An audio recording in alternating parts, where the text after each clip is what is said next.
እንግዲህ የዚህ መፈንቅለ መንግስት ዋና ተዋንያን ማዕከላዊ ሚና ሲጫወቱ የነበሩት ሶስት ሰዎች ናቸው። ሰቃይ ተሰቃይ የሆነባት ተክለሃይማኖት አደባባይ ጀግናው በላይ ዘለቀ በአፄ ኃይለ ሥላሴ ትዕዛዝ በብርጋዴር ጀነራል መንግስቱ ነዋይ አስፈጻሚነት በአደባባይ ተሰቀሉ። በወቅቱ ለጀግናው ደጃዝማች በላይ ዘለቀ እንዲህም ተቀኝቶላቸው ነበር። ተሰቀለ ቢሉኝ ሸሚዙ ነው ብዬ፣ ተሰቀለ ቢሉኝ ዝናሩ ነው ብዬ፣ ለካስ በላይ ኖሯል ትልቁ ሰውዬ። ታሪክ ራሱን ደገመና አሰቃይ ተሰቃይ የሆነበት የ1953ቱ የታሳሱ ግርግር ተከሰተ። ብርጋዴር ጀነራል መንግስቱ ነዋይና ገርማሜ ነዋይ የሀገሪቱን ከፍተኛ ባለስልጣናት እንደነ ራስ አበበ አረጋይ፣ መኮንን ሀብተወልድ የመሳሰሉትን ገደሉ። የዚህ ሁሉ ፍጅት መሪ ዋናው ሰው ብርጋዴር ጀነራል መንግስቱ ነዋይም በጦር ኃይሎች ኤታ ማዦር ሹም ሜጀር ጀነራል መርዕድ መንገሻ በሚመራው የጦር ኃይል በቁጥጥር ስር ዋሉ። ከ65 ዓመት በፊት መጋቢት 21 ቀን 1953 ዓ.ም ብርጋዴር ጀነራል መንግስቱ ነዋይ በተክለሃይማኖት አደባባይ በላይ ዘለቀን በሰቀሉበት በስቅላት ተቀጡ። ሰላም ጤና ይስጥልን። እንዴት ናችሁ የተከበራችሁ ተከታታዮቻችን? ይህ ነበር ሚዲያ ነው። በነበር ሚዲያ ለዛሬያችን ፋይዳ ያላቸው ታሪኮችን እንጨዋወታለን። ለዛሬም በማን ነበር መሰናዶ ብርጋዴር ጀነራል መንግስቱ ነዋይን እናነሳለን። በኢትዮጵያ መፈንቅለ መንግስት ሲነሳ በግንባር ቀደምትነት ስሙ የሚነሳው መንግስቱ ነዋይ የታሳሱ ግርግር መሪ በትላንትናው ዕለት መጋቢት 21 ቀን ነበረ የሞት ፍርድ የተፈጸመበት። ዛሬ በተለይ የሞት ፍርድ ሲፈረድበት በመጨረሻ የተናገረውን ንግግርና ባጭሩ የህይወቱን ታሪክ እናነሳለን። እስከ መሰናዷችን ፍጻሜ አብራችሁ እንድትቆዩ ከወዲሁ በአክብሮት እንጋብዛለን። ለቻናላችን አዲስ የሆናችሁ ቤተሰብ እንድትሆኑና ቻናላችንን ላይክ፣ ሼር፣ ሰብስክራይብ እንድታደርጉ በአክብሮት እንጠይቃለን። መልካም ጊዜ። ቀኑ መጋቢት 21 1953 ዓ.ም ነበር። ጠዋት ከንጋቱ 12 ሰዓት ላይ ጀነራል መንግስቱ ነዋይ በ3 ኳርተር ካሚዮን ተጭነው ተክለሃይማኖት አደባባይ እንዲመጡ ከተደረጉ በኋላ ፊታቸውን ወደ ተክለሃይማኖት አዙረው እንዲሳለሙ አድርገውና ትንሽ ጸሎት አድርሰው ገመዱን አንገታቸው ላይ ያጠለቁላቸው። ይህ ከመሆኑ በፊት የጀነራል መንግስቱ ነዋይን ባለቤት ከታሰረችበት እንድትመጣ ተደርጎ ከፊት ለፊት ቆማ ነበር። የስቅላቱን ፍጻሜ ያካሄዱት ከጣሊያን ወረራ ጊዜና ከልጅነታቸው ጀምሮ ወዳጃቸው የነበሩት ኮሎኔል አሰፋ ደምሴ ነበሩ። በጊዜው ኮሎኔል በኋላ ጀነራል አሰፋ ደምሴ በታዘዙት መሰረት ገመዱን ጓደኛቸው አንገት ላይ በማጥለቅ ላይ ያሉ ስለተረበሹ ሳያጠልቁት ወደ ኋላ ተተው ሲመለሱ ከዚያ በፊት ልክ እዚህ ቦታ ላይ አርበኛው ደጃዝማች በላይ ዘለቀ በስቅላት ሲቀጡ የስቅላቱ አስፈጻሚ ጀነራል መንግስቱ ነዋይ በነበሩበት ወቅት ገመዱን በትክክል ስላላጠለቁላቸው ደጃዝማች በላይ ዘለቀ ብዙ እንደተሰቃዩ የሚያስታውሱት ጀነራል መንግስቱ አሰፋ ብለው ተጣርተው እባክህ ስቅላት ፈጻሚዎቹ ገመዱን በትክክል እንዲያስገቡት ንገርልኝ ሲሏቸው ኮሎኔል አሰፋም እሺ ብለው ለሰቃዮቹ ነግረው አይናቸው በእንባ ተሞልቶ ፊታቸውን አዙረው የጓደኛቸውን ሞት ማየት ስላልቻሉ አካባቢውን ለቀው ሄዱ። የጀነራል መንግስቱ ነዋይ ነፍሰ ጡር ባለቤት ወይዘሮ ከፈይ በትዕዛዝ ከፊት ለፊት ቆማ ስቅላቱን እንድታይ ተደረገ። ወዲያውኑ ጀነራል መንግስቱ ነዋይ የቆሙበት መኪና ወደፊት ሲሄድ አንገታቸው ውስጥ ገመድ አጥልቀው መኪና ላይ የቆሙት ጀነራል መንግስቱ ነዋይ ተንጠለጠሉ። የጀነራል መንግስቱ ነዋይ የሞት ቅጣት በዚህ ተፈጸመ። ይህንን የጀነራል መንግስቱ ነዋይን የሞት ቅጣት አፈጻጸም በተመለከተ የጧቱ ጤዛ በተሰኘው መጽሐፍ ላይ ገጽ 522 ላይ ሰፍሮ ታገኙታላችሁ። ከ65 ዓመት በፊት የታሳስ ግርግር በመባል በታሪክ መዝገብ የሚታወቀውን የመፈንቅለ መንግስት ሙከራ በግንባር ቀደምትነት ያካሄዱት የክብር ዘበኛ አዛዥ ብርጋዴር ጀነራል መንግስቱ ነዋይ በተቀበሉት ፍርድ መሰረት በስቅላት ተቀጥተዋል። የጀነራል መንግስቱ ነዋይን ስንብት የፍርድ ሚኒስትሩ ዶክተር ደጃዝማች ዘውዴ ገብረስላሴ ደግሞ እንዲህ ገልጸውታል።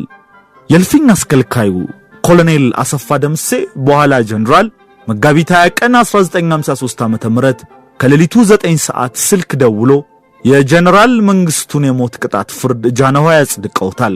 ቅጣቱን በጧቱ እንድታስፈጽም አዘዋል። አንደኛ ክፍለ ጦር መድፈኛ ግቢ በቶሎ እንገናኛለኝ እንዳለኝ ቶሎ ተዘጋጅቼ ከተባለው ቦታ ስደርስ ሽብር የተነሳ ይመስል በአካባቢው የነበረው ግርግር ሌላ ነበር። ከዚያ ለጀነራል መንግስቱ ሰላምታ ከሰጠሁት በኋላ የሞት ቅጣቱ የሚፈጸመው በዕለቱ ጧት መሆኑን ነገርኩት። ምንም አይነት የመደንገጥ ወይም የመናደድ ነገር አላሳየም። ምንም አልመሰለውም። ዝም ብሎ ተቀበለው። ኮሎኔል አሰፋ ቀለም ከመንከሩ በቀር በጣም ተራ የሆነ ስስ መርዶፍ እጅጌው አጭር ሸሚዝና ቁምጣ ሱሪ የወህኒ ልብስ አምጥቶ ኑሮ ያን ይልበስ አለ።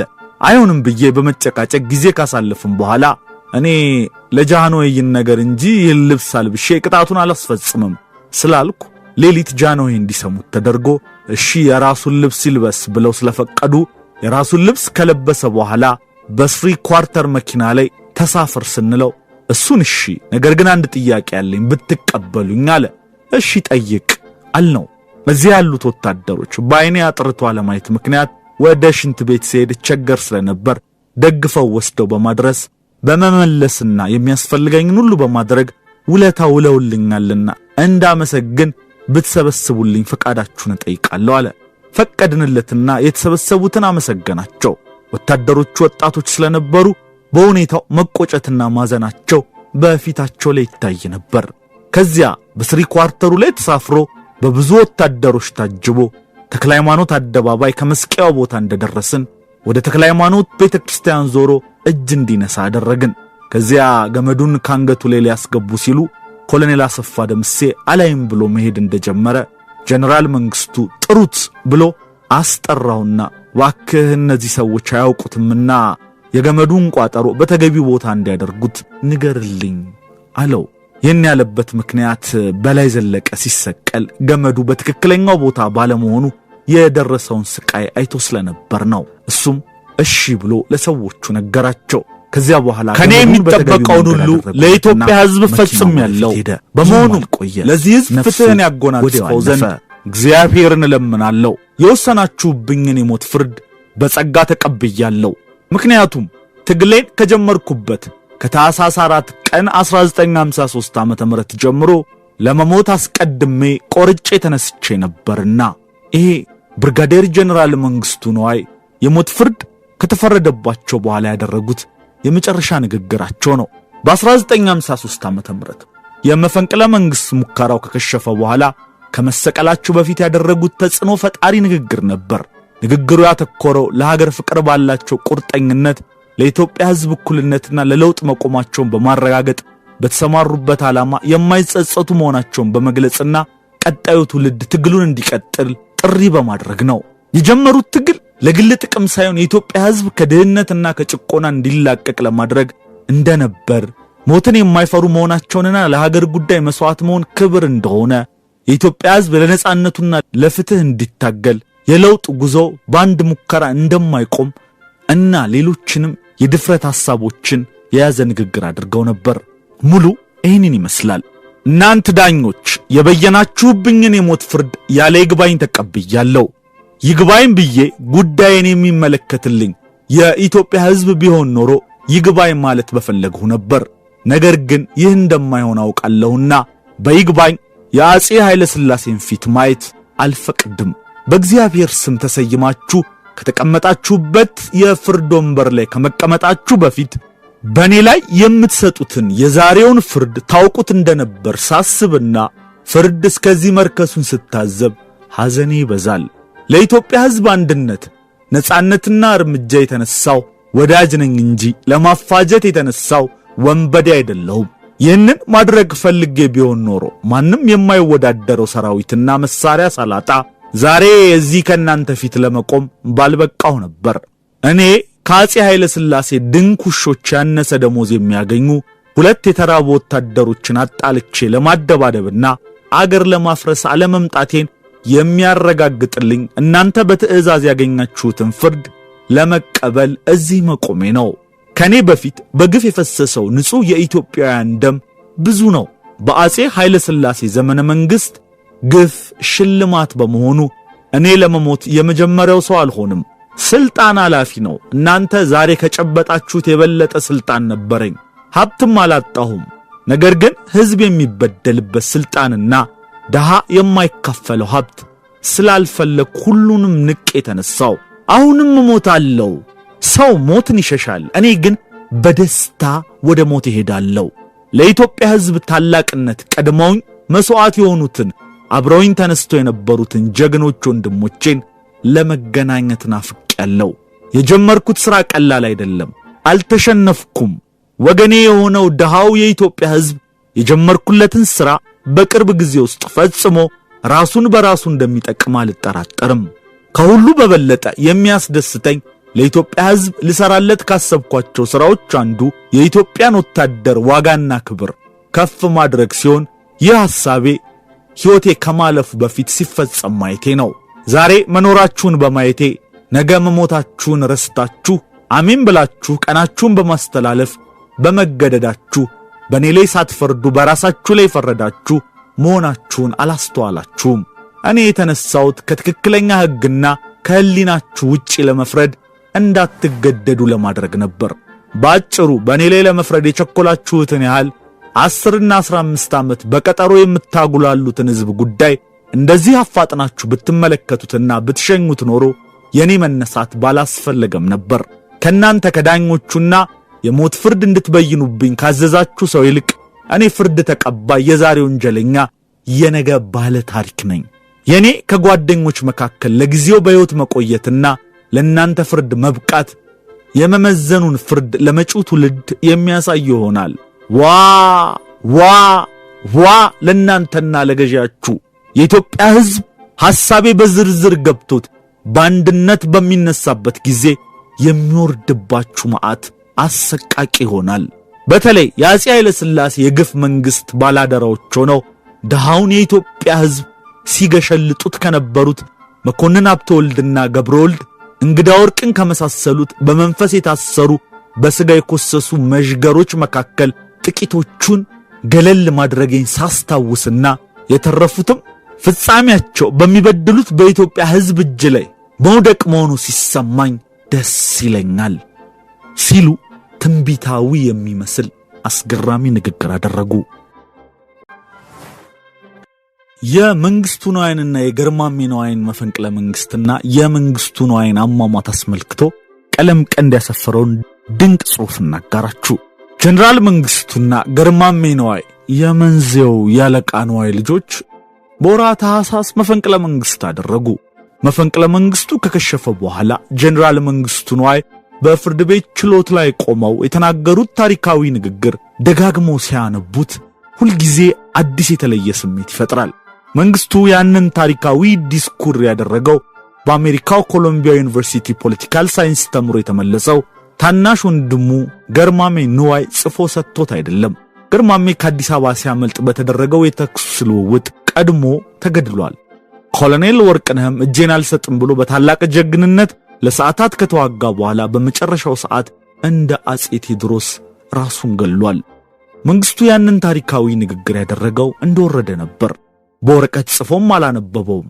በአደባባይ በወረቀት ላይ ሳይጻፍ ንግግር ማድረግ በማይችሉ ፖለቲከኞች እየተመራች ባለችው ሀገር መንግስቱ ነዋይ ከ65 ዓመት በፊት በሞት ፊት ቆሞ እንደወረደ የተናገረው ንግግር ትናንትም ዛሬም ወደፊትም ዘመን ሊሽሮ አይቻለውም።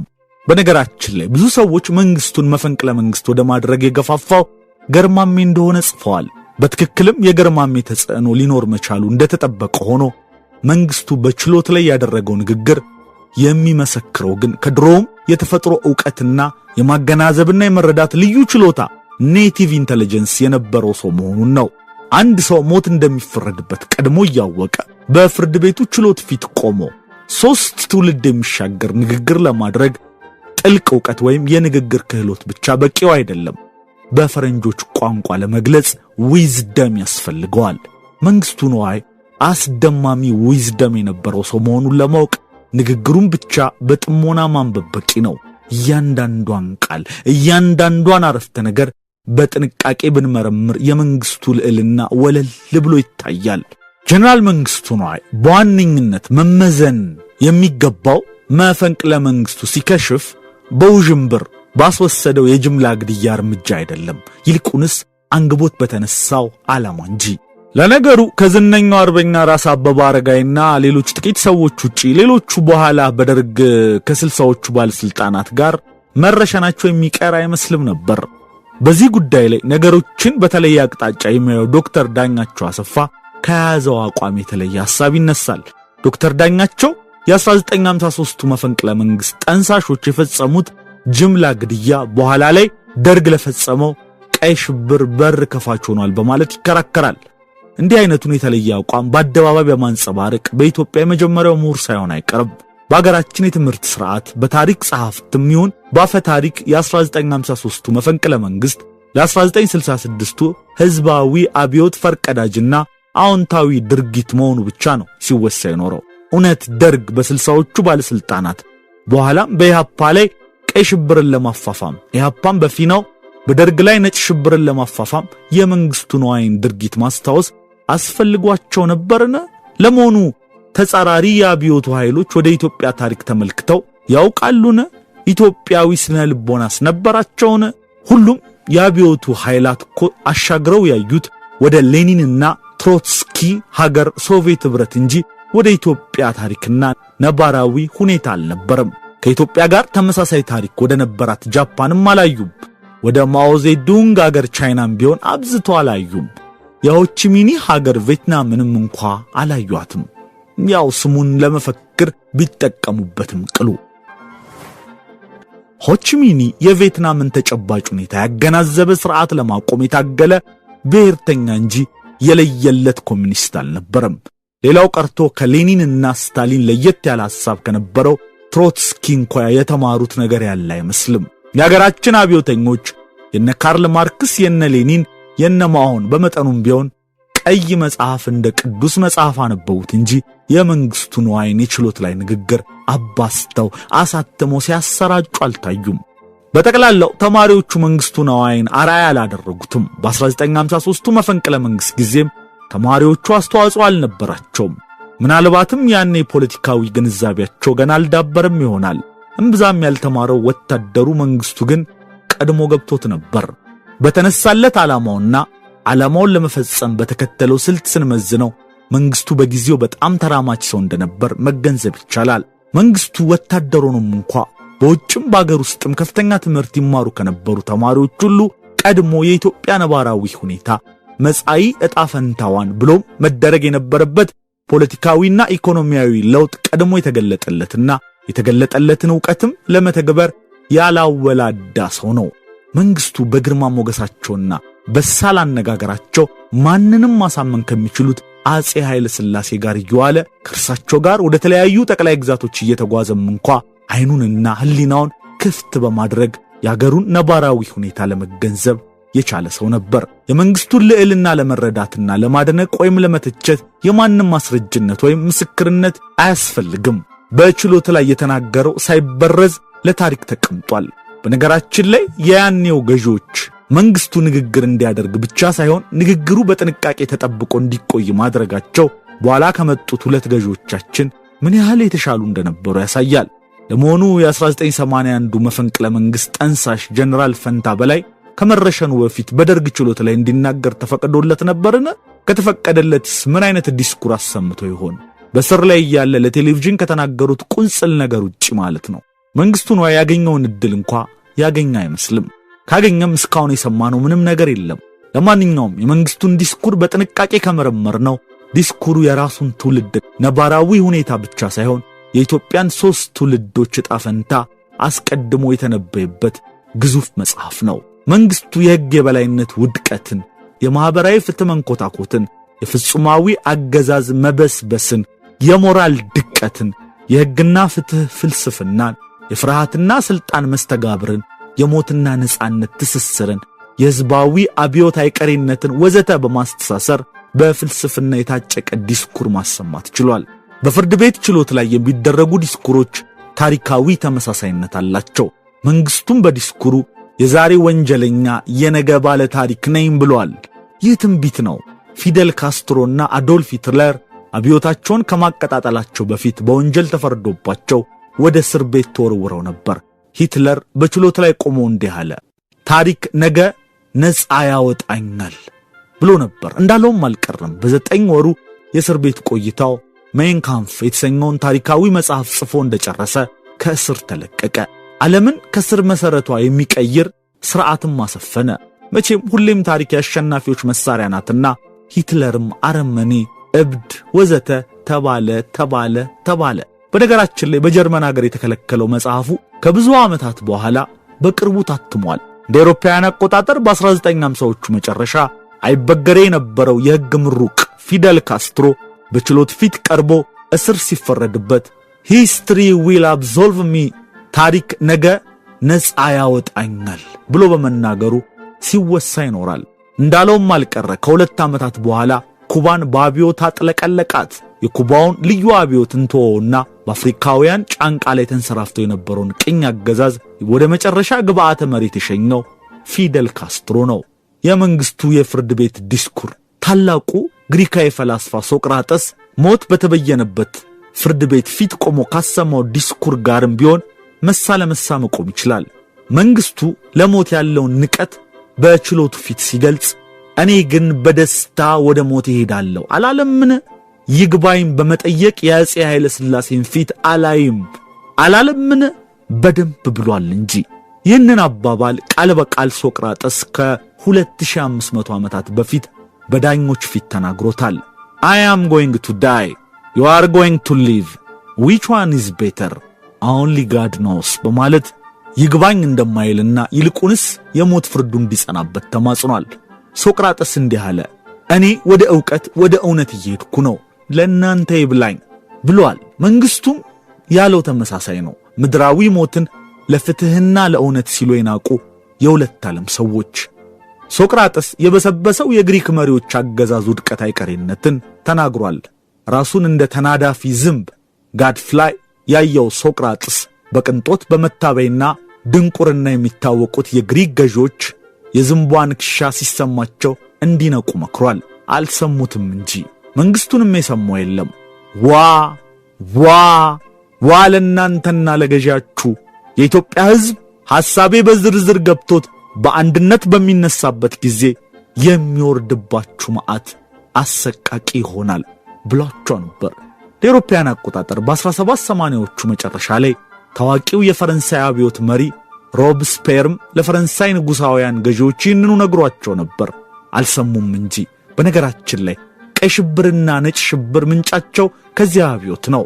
በእውነቱ ያልታደልን ትውልዶች ስለሆንን እንጂ ገላጭ ጥቅሶች ፍለጋ ወደ ግሪክና ፈረንሳይ አሻግሮ ማየት ባላስፈለገን ነበር። የመንግስቱ ዲስኩር እንኳን ለኛ ለሌላ የሚተርፍ ነበር። መንግስቱ ነዋይ በዲስኩሩ የተነበየው ነገር በአፄ ኃይለ ሥላሴ ላይ በደረሰው ነገር ብቻ አልቆመም፣ በደርግ ላይም ደርሷል። ለአሁኖቹ ገዢዎችም ይሰራል። አገራችን ዴሞክራሲያዊና ፍትሃዊ ስርዓት እስኪሰፍንባት ድረስ የመንግስቱ ዲስኩር ግንባር ቀደም ተጠቃሽ ሆኖ ይኖራል። የመንግስቱ ደወል ከ6 አስርታት በኋላም እንኳ ከአጽናፍ ጎልቶ ይሰማል። አድማጭ ግን የለም። የዛሬዎቹ ገዢዎች እንደ ግሪክ መሪዎች፣ እንደ ኩባው አምባገነን ባቲስታ፣ እንደ ሩሲያው ዛር፣ እንደ ፈረንሳዩ ንጉሥ ሉይ 16ኛ ወዘተ ኃይል፣ ሀብት፣ ቅንጦት፣ መታበይ፣ ድንቁርና ተባብረው አውረዋቸዋል። ኢትዮጵያ ሆይ የመንግስቱ ነዋይ ዲስኩር ዛሬም በርሽን እያንኳኳ ነው በሚል በግሩም ሁኔታ ቀለም ቀንድ ላይ ሰፍሮ እናገኘዋለን። መንግስቱ ነዋይ በ1908 ዓመተ ምህረት አዲስ አበባ አራዳ ጊዮርጊስ ገዳም ሰፈር አካባቢ ነው የተወለዱት። አባታቸው አለቃ ነዋይ የደብሩ አለቃ ነበሩ። ትምህርታቸውን በተፈሪ መኮንን ትምህርት ቤት ተከታትለው አዲሱ የቀዳማዊ ኃይለ ሥላሴ ሁለተኛ ደረጃ ትምህርት ቤት ሲመሰረት ወደዚያ ተዛወሩ። የገነት ጦር ትምህርት ቤት ሲከፈት ደግሞ መንግስቱ ነዋይ ተመልምለው ከገቡት እጩ መኮንኖች አንዱ ነበሩ። ሌሎች በኋላ ጀነራሎች እንደና አብይ አበበ፣ አሰፋ አያና፣ ኢሳያስ ገብረ ሥላሴና ከበደ ገብሬ በዚሁ ትምህርት ቤት ከመንግስቱ ጋር የነበሩ እጩ መኮንኖች ናቸው። መንግስቱ ከዚያው የጦር ትምህርት ቤት በመቶ አለቃ ማዕረግ ተመርቀው ሲወጡ ወዲያው የጠላት ኢጣሊያ ጦር አገሪቱን ይወርና እሳቸው ከሌሎች ጓደኞቻቸው ጋር ወደ ማይጨው ዘምተው ግዴታቸውን ተወጥተዋል። ጠላትም ድሉን ሲቀዳጅና ንጉሠ ነገሥቱ ሲሰደዱ መቶ አለቃ መንግስቱ በዚያን ጊዜ የኢትዮጵያ መንግስት ወደ ሸሸበት ነቀምት ሄደው በዚያ ጥቁር አንበሳ የሚባለው ማህበር ሲመሰረት ከመስራች አባላት መካከል ናቸው። ከጥቂት ጊዜ በኋላም ከጓደኞቻቸው ጋር ወደ ጅቡቲ ተሰደዱ። በ1932 ዓ.ም ንጉሠ ነገሥቱ ተመልሰው ካርቱም ሲገቡ እነኚህ ስደተኛ መኮንኖች ከጅቡቲ ወደ ካርቱም እንዲመጡ ይደረግና መንግስቱ ንዋይ ከነሙልጌታ ቡሊ፣ ነገሰ ወልዳና ወልደ ማርያም ኃይሌ፣ ዘውዴ ገበሳና ታምራት ዘገየ ጋር ሆነው ከንጉሠ ነገሥቱ ጋር ተቀላቀሉ። ወዲያውም ከሳቸው ጋር በ1933 ዓ.ም አብረው ወደ ኢትዮጵያ በድል ሲገቡ በክብር ዘበኛ ውስጥ በጀነራል ሙልጌታ ስር ሻምበል ሆነው ቆዩ። በመስከረም ወር 1944 ዓ.ም ኮሎኔል መንግስቱ ብርጋዴር ጀነራል ተብለው የክብር ዘበኛ ጠቅላይ አዛዥነትን ተሹመዋል። ተራማጅና የክብር ዘበኛ ሰራዊትን ንቃተ ህሊና ለማዳበር ብዙ የጣሩ መኮንን እንደነበሩ ተመስክሮላቸዋል። የተከበራችሁ የነበር ሚዲያ ተከታታዮች ለዛሬ በማን ነበር መሰናዷችን ትላንት የጀነራል መንግስቱ ንዋይ ስቅላት የተፈጸመበትን ዕለት በማስታወስ ስለ መንግስቱ ንዋይ ያዘጋጀንላችሁ መሰናዶ የተከታተላችሁትን ይመስል ነበር። እንደወደዳችሁት እምነታችን ነው። ማንኛውም ሐሳባችሁን አስተያየታችሁን በኮሜንት ማስቀመጫው ላይ ልታስቀምጡልን ትችላላችሁ። ለቻናላችን አዲስ የሆናችሁም ቤተሰብ እንድትሆኑና ቻናላችንን ላይክ፣ ሼር፣ ሰብስክራይብ እንድታደርጉ በአክብሮት እንጠይቃለን። በሌላ የነበር ሚዲያ መሰናዶ እስክንገናኝ መልካም ጊዜ